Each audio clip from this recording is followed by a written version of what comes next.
Good evening, friends. Today I am sharing with you something very important about the plays of William Shakespeare, and it is the topic of the chronicle, means the chronology of William Shakespeare's plays, and secondly the settings of William Shakespeare's plays. So chronology, you should know that William Shakespeare wrote his literature for about 22 years, but in this period of 22 years he has written about 36 plays. In the first folio there were 36 plays, but if you are talking about the grand total of his plays, they are more than 36. They are about 40 plays. However, you should count that there were 36 plays in the first folio and one more play which was Pericles was not published in the first folio. So this is very important information for you. Now come to the point about the publications of his folios. The first folio of William Shakespeare's plays came in 1623. It contained 36 plays. I tell you repeatedly. The second folio of Shakespeare's plays came in 1632. The third folio of Shakespeare's plays came in 1663. And the fourth folio of Shakespeare's plays came in 1685. So they are the four folios. Four folios very important. And the first folio was published by Heminges and Condell. They were the fellow actors and friends of William Shakespeare. If you talk about the chronology of Shakespeare's literature, I simply tell you that you can note that there were 154 sonnets and 5 non-sonnet poems. So just note down the dates of the non-sonnet poems, great non-sonnet poems of William Shakespeare. The beginning poem is Venus and Adonis, which came in 1593. Rape of Lucrece came in 1594. Passion at Pilgrim in 1599. Phoenix and Turtle in 1601. And A Lover's Complaint came in 1609. So they are 5 great poems of William Shakespeare. Now come about the publication dates of his plays. So begin with 1591. The year 1591 is very important because in this year William Shakespeare published 4 plays. And very simply to learn that Henry VI Part 1, Henry VI Part 2, Henry VI Part 3. Taming of the Shrew and Titus and Andronicus. In this way 5 plays came in 1591. 3 Henry, 6 parts and Taming of the Shrew and Titus and Andronicus. Then comes the year 1592. In 1592, 2 important plays, Richard III and Edward III. In 1592, Richard III and Edward III. Now 1594. In 1594, 2 plays, Comedy of Errors, Love's Labour Lost. 1595, Richard II, Romeo and Juliet, A Midsummer Night's Dream. In 1596, 3 plays, King John, Merchant of Venice, Henry IV Part 1. In 1597, Merry Wives of Windsor, Henry IV Part 2. Now 1598-99, Much Ado About Nothing. In 1598, only single play. It was Much Ado About Nothing. Comes the year 1599, Henry V, Julius Caesar and As You Like It. 3 important plays in 1599. As You Like It, Julius Caesar and Henry V. In 1601, Hamlet and Twelfth Night. In 1602, Troilus and Cressida. In 1603, Measure for Measure. In 1604, Othello. All is Well That Ends Well. In 1605, King Lear and Timon of Athens. In 1606, Macbeth and Antony and Cleopatra. In 1607, Pericles. In 1608, Coriolanus. In 1609, Winter's Tale. In 1610, Cymbeline. In 1611, Tempest. It is said that Tempest is the last play of William Shakespeare. But you should also know that there was an unpublished play called Cardenio. It was written in 1612. And it is also said that he had written Henry Earth also. It was written in about 1612-13. And in 1613, another play, Two Noble Kinsmen. This play was not absolutely by William Shakespeare, rather it was collaborated with Fletcher. So this is the chronology of William Shakespeare. I think it would prove very important for you. Now in Hindi version I tell you, मैं ऐसे बताना चाहूंगा कि 1591 में William Shakespeare के 4 drama आए, 4 नहीं 5, Henry 6 part 1, part 2, part 3, taming of the shrew और टाइटन्स एंड्रोनिकस। 1592 में रिचर्ड थर्ड, एडवर्ड थर्ड, बहुत इजी है, सन 1592 रिचर्ड थर्ड, एडवर्ड थर्ड। 1594 में comedy of errors, love's labour lost. 1595 में Richard second, Romeo and Juliet, a midsummer night's dream. 1596 में King John, merchant of Venice, Henry fourth part 1। 1597 merry wife of Windsor, Henry fourth part 2। 1598 much ado about nothing. 1599 में Henry fifth, Julius Caesar and as you like it, this date is very important. फिर 1601 में हेमलेट और twelfth night, यानी हेमलेट की date याद कर लो, twelfth night की ऐसे याद हो जाएगी। 1602 में ट्रायलस एंड क्रेसिडा। 1603 में मेजर फॉर मेजर। 1604 में ओथेलो और all is well that ends well, यानी ओथेलो की डेट याद कर लो 1604, उसी के साथ all is well that ends well. 1605 में किंग लियर और टीमन ऑफ एथेंस। किंग लियर की डेट याद कर लो, टीमन ऑफ एथेंस की वही डेट है। 1606 में मैकबेथ और मैकबेथ के साथ एंटनी एंड क्लियोपाट्रा, तो मैकबेथ के साथ भी 2 डेट्स याद हो जाएगी। 1607 में पेरिक्लिस और 1608 में कोरियोलिनस। 1609 में विंटर्स टेल, 1610 में सिम्बेलिन और 1611 में टेम्पेस्ट। ऐसा कहा जाता था टेम्पेस्ट विलियम शेक्सपियर का आखिरी ड्रामा है, लेकिन नहीं। 1612 में शेक्सपियर का एक ऐसा प्ले जो कभी प्रकाशित नहीं हुआ, वो लिखा गया था, इसका नाम है कार्डेनियो। और 1612-13 में भी एक ड्रामा कहा जाता है, विलियम शेक्सपियर ने लिखा, और इस ड्रामा का नाम है हेनरी एर्थ।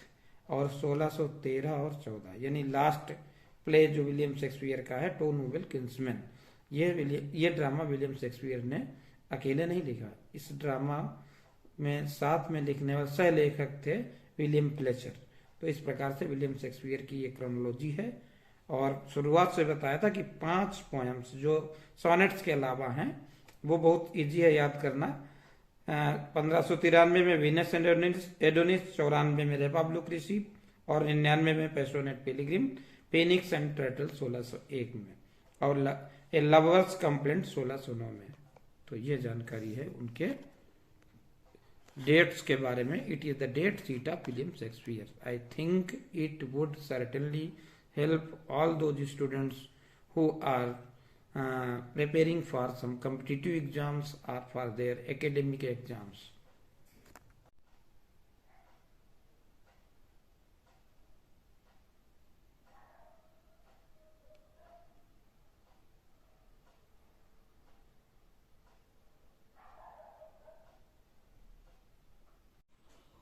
और हाँ, एक बात याद रखिएगा कि विलियम शेक्सपियर के सॉनेट्स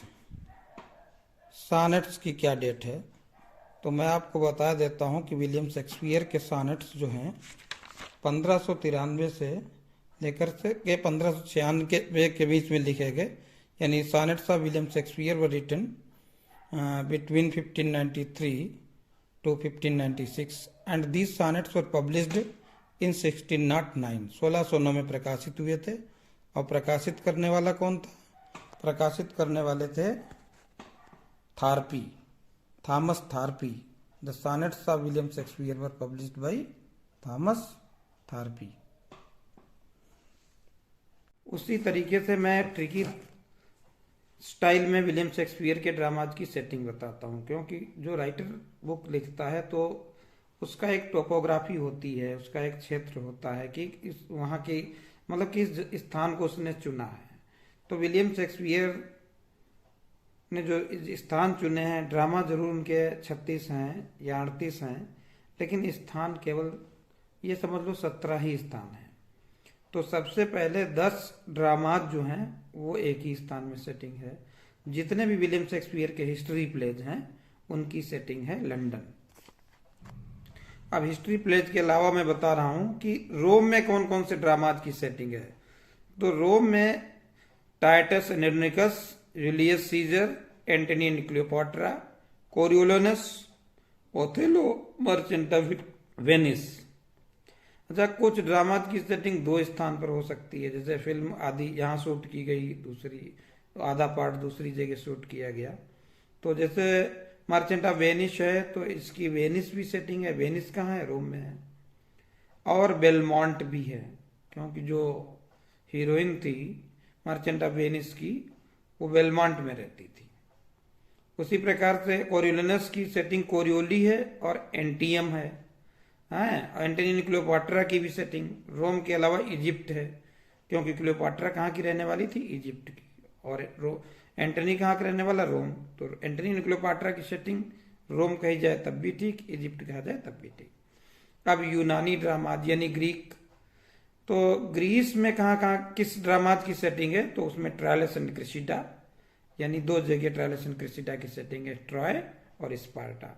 मिडसमर नाइट्स ड्रीम में एथेंस की चर्चा है, तो ये भी ग्रीस की सेटिंग हो गई। फिर टीमन ऑफ एथेंस, टाइटल ही है टीमन ऑफ एथेंस, तो याद करने की आवश्यकता नहीं, क्योंकि कुछ टाइटल्स ऐसे हैं आपको याद करने की जरूरत नहीं कहाँ सेटिंग है। जैसे merchant of Venice, Venice. टीमन of Athens, Athens. अब आ जाइए फ्रांस में। तो फ्रांस में 2 ड्रामाज की सेटिंग है, एक है एज यू लाइक इट और एक है all is well that ends well. लेकिन आप याद रखिएगा एज यू लाइक इट की सेटिंग फ्रांस भी है और इंग्लैंड भी है, क्योंकि फॉरेस्ट ऑफ आर्डन की जो चर्चा की गई है, जहां पर आपका वेनिस ड्यूक रहता था एज यू लाइक इट में, वो आर्डन है। और जो जहां का वो ड्यूक था वो फ्रेंच डची का था। तो 2 सेटिंग्स हो गई, इसकी 2 स्थान हो गए। अब लंदन, मैंने बताया था कि सारे हिस्टोरिकल प्लेस लंदन के हैं। इसके अलावा किंग लियर और सिम्बेलिन, तो इनकी भी जो पार्ट सेटिंग है कहने मतलब आंशिक रूप से, तो लंदन के अलावा इटली भी है।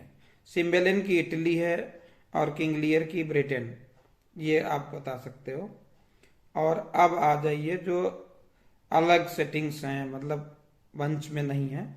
तो सबसे पहले हेमलेट, हेमलेट की सेटिंग्स 2 हो सकती हैं, डेनमार्क और एल्सिनोर।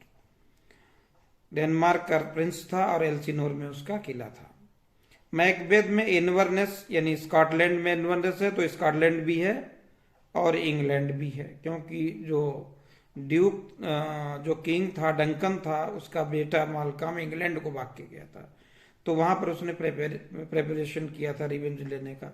तो मैकबेथ किंग तो स्कॉटलैंड का था, लेकिन जो रिवेंज लिया था इसके एनिमीज ने वो इंग्लैंड के लोगों ने भी सपोर्ट किया था। तो 2 सेटिंग्स है, इंग्लैंड एंड स्कॉटलैंड, लेकिन जो मेजर सेटिंग है वो स्कॉटलैंड है। कमेडिया पेरस की सेटिंग है इफिसस।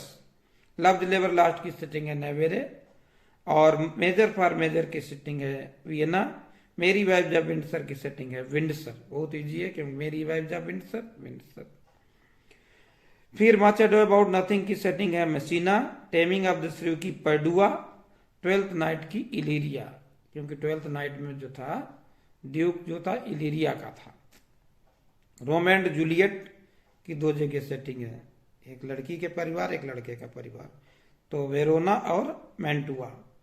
पेरिक्लिस का सब टाइटल है प्रिंस ऑफ टायर, तो इसकी सेटिंग है टायर।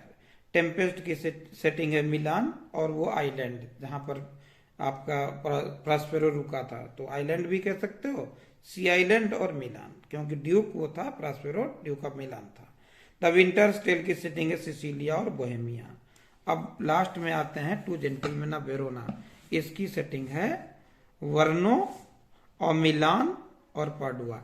यानी कभी भी आपसे पूछा जाए टेम्पेस्ट के अलावा किस ड्रामा की सेटिंग मिलान में है, तो 2 जेंटलमैन ऑफ वेरोना। मुझे उम्मीद है कि ये जानकारी आपको अच्छी लगी होगी, और अगर अच्छी लगी है तो अपने संगी साथियों को जो भी इंटरेस्टेड लोग हैं उनको भेजना चाहिए, बताना चाहिए, and it will of course help them and remove their confusion, misunderstandings, big misunderstanding about the settings of Shakespeare's plays. So thank you for today, and for more information keep on watching my videos, my clippings. और next time पर मैं आपको बताऊंगा कि किस drama का कौन सा सोर्स है.